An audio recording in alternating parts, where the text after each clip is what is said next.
ఈరోజు 3D స్పెషల్లో మనం భారతదేశంలోని అత్యంత విశిష్టమైన అలాగే వివాదాస్పదమైన ఒక సంస్థ గురించి మాట్లాడుకుందాం. అదే ఢిల్లీ జింకానా క్లబ్. ఇటీవల భారత ప్రభుత్వం ఈ క్లబ్ని 2 వారాల్లో అంటే జూన్ 5 కల్లా ఖాళీ చేయమని నోటీసులు జారీ చేసింది. అసలు 113 ఏళ్ల చరిత్ర ఉన్న ఈ సంస్థకు ఎందుకు ఈ పరిస్థితి వచ్చింది, ఇక్కడున్న మెంబర్షిప్ కథ ఏంటి, ప్రభుత్వానికి చెల్లిస్తున్న అద్దెంత, ఈ విషయాలను లోతుగా విశ్లేషిద్దాం పదండి.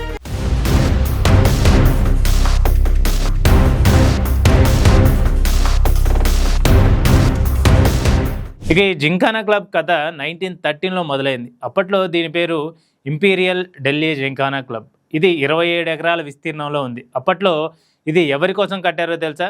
కేవలం బ్రిటిష్ ఆఫీసర్లు, ఇంపీరియల్ ఎలైట్ కోసం మాత్రమే. ఆ రోజుల్లో మన భారతీయులకు ఆ క్లబ్ గేట్ దాటి లోపలికి వెళ్ళే అర్హత కూడా ఉండేది కాదు. 1947లో ఇండిపెండెన్స్ వచ్చిన తర్వాత ఇంపీరియల్ అనే పదం తొలగించబడింది. కానీ ఆ క్లబ్ నడుపుతున్న బ్రిటిష్ మైండ్ సెట్ మాత్రం అస్సలు పోలేదు. ఇది కేవలం ఒక క్లబ్ మాత్రమే కాదు, దశాబ్దాలుగా ఢిల్లీలోని పవర్ కారిడార్లలోని ఎలైట్ వర్గాలకు ఇది ఒక ప్రధాన కేంద్రంగా ఉంటూ వచ్చింది. అంటే ఓన్లీ ఎలైట్ పీపుల్స్కి మాత్రమే ఇందులోకి ఎంట్రీ ఉంటుంది. ఈ క్లబ్ ఉంది లుటెన్స్ ఢిల్లీ అనే ప్రాంతంలో. ఇది ఎక్కువగా ఎలైట్ వ్యక్తులు మాత్రమే జీవించే ఒక ఏరియా. ఢిల్లీ జింకానాలో మెంబర్షిప్ పొందడం సామాన్యులకు ఒక అసాధ్యమైన కళ. దీని వెనుకున్న వెయిటింగ్ లిస్ట్ దాదాపు 37 ఏళ్ళు అని చెప్పొచ్చు. అంటే మీరు ఈరోజు అప్లై చేస్తే తర్వాతి తరం వారికి అది దక్కుతుందేమో అన్నంత కఠినమైన ప్రాసెస్. ఇండిపెండెన్స్ వచ్చిన తర్వాత కూడా అదే ఎక్స్క్లూజివిటీని కొనసాగించారు. అప్పట్లో ఒక రకమైన 40-40-20 ఫార్ములా ఉండేది. 40% members bureaucrats, 40% members defence officers, మిగిలిన 20% ఎవరంటే పవర్ఫుల్ ఇండస్ట్రియలిస్టులు లేదా వాళ్ళకు నచ్చిన రైట్ కైండ్ ఆఫ్ పీపుల్స్ అన్నమాట. అంటే మీ దగ్గర డబ్బులున్నా సరిపోదు, సరైన బ్యాక్గ్రౌండ్, సరైన వర్క్, సరైన సర్కిల్ ఉంటేనే మీరు ఆ క్లబ్లో సెట్ అవుతారని ఒక ఫీలింగ్. అక్కడ మెంబర్స్ అవడం అంటే ఏదో చిన్న విషయం కాదు, ఒక కింగ్ లేదా క్వీన్ అయిపోవడం లాంటిది. ఈ క్లబ్లో కార్పొరేట్ మెంబర్షిప్ అయితే సుమారు 15 నుంచి 20 లక్షల వరకు ఉంటుంది. ప్రైవేట్ మెంబర్షిప్ అయితే 10 లక్షల వరకు ఉంటుందని అంచనా. అయితే క్లబ్ తన మెంబర్షిప్ వివరాలను అంత సులభంగా బయటకు వెల్లడించదు.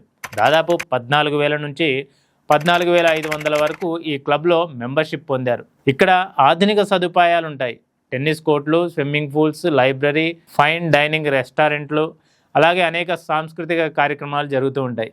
ఇది ఒక క్లోజ్ కమ్యూనిటీగా బయట ప్రపంచంతో సంబంధం లేకుండా తన సొంత నియమాలతో నడుస్తూ ఉంటుంది.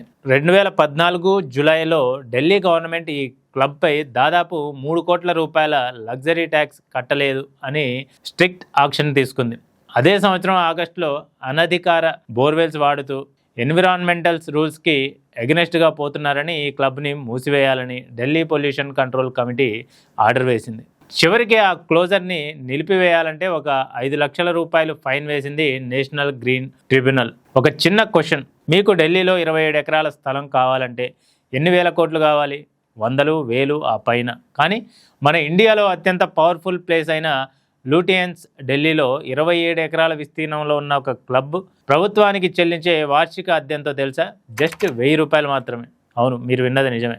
1000 రూపాయలు అంటే 1000 రూపాయలు. అదే ఏరియాలో 27 ఎకరాల స్థలానికి ఇప్పుడు మార్కెట్ రేటు లెక్క గడితే అది 1000 కోట్ల విలువ చేస్తుంది. ప్రైవేట్ మార్కెట్ అద్దెతో పోలిస్తే 1000 రూపాయలు అద్దె అనేది ఆర్థికంగా ఏమాత్రం జస్టిఫైబుల్ కాదు. ప్రభుత్వ లెక్కల ప్రకారం ఈ అద్దె అగ్రిమెంట్ల టైం ముగిసింది. అందుకే ఈ నోటీసులు జారీ చేయబడ్డాయి. కానీ ప్రభుత్వం ఎందుకు ఈ క్లబ్ను ఖాళీ చేయమంటోంది? ఈ క్లబ్ ప్రధాని నివాసానికి దగ్గరలో ఉంది.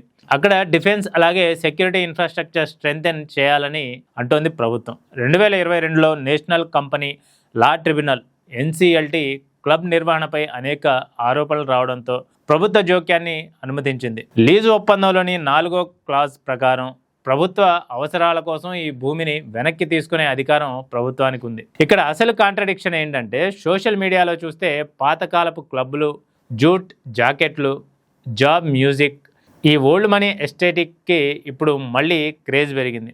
కానీ ఈ రోజు ఉన్న జెన్జీ పరిస్థితి ఏంటి? యుద్ధాలు, పెరిగిన ఇంధన ధరలు, లో శాలరీలు, కార్పొరేట్ బర్నెట్, ఇలాంటి ప్రపంచంలో జీవిస్తున్న యువతకి ఇలాంటి మెంబర్షిప్ల కోసం లక్షల రూపాయలు కట్టి వెయిటింగ్ లిస్ట్లో ఉండడం సాధ్యమేనా? ఇప్పుడు యువత కోరుకుంటుంది గేట్ కీపింగ్ కాదు, accessibility. Book clubs, open mic, independent theatres, run clubs, ఇవే ఈరోజు మన సమాజానికి కొత్త కమ్యూనిటీలు. ఢిల్లీ జింకానా క్లబ్ లాంటి సంస్థలు క్రియేట్ చేసిన ఎక్స్క్లూజివిటీ ఇప్పుడు పాతబడిపోయింది. 113 ఏళ్ల తర్వాత ఈ క్లబ్ ఎదుర్కొంటున్న అతిపెద్ద సమస్య అది వాళ్లకున్న పవర్ కాదు, ప్రజలకు వాళ్ళంటే ఉన్న క్రేజ్ తగ్గిపోవడం. ప్రభుత్వం తన స్థలాన్ని తిరిగి కోరడం అనేది చట్టపరమైన ప్రక్రియ అయినప్పటికీ దీనికి ఢిల్లీలో ఉన్న ఒక చారిత్రక చిహ్నంగా భావించేవారు కూడా చాలామంది ఉన్నారు. ఈ మొత్తం వ్యవహారంలో మీ అభిప్రాయం ఏంటి? ప్రభుత్వ నిర్ణయం సరైందేనా, లేక చారిత్రక కట్టడాలను కాపాడుకోవాలా? మీ అభిప్రాయాన్ని కింద కామెంట్ చేయండి. మరిన్ని ఇంట్రెస్టింగ్ టాపిక్స్ కోసం మా ఛానల్ను సబ్స్క్రైబ్ చేసుకోండి. ఇది ఇవాల్టి 3 TV special story. This is Riyaz signing off.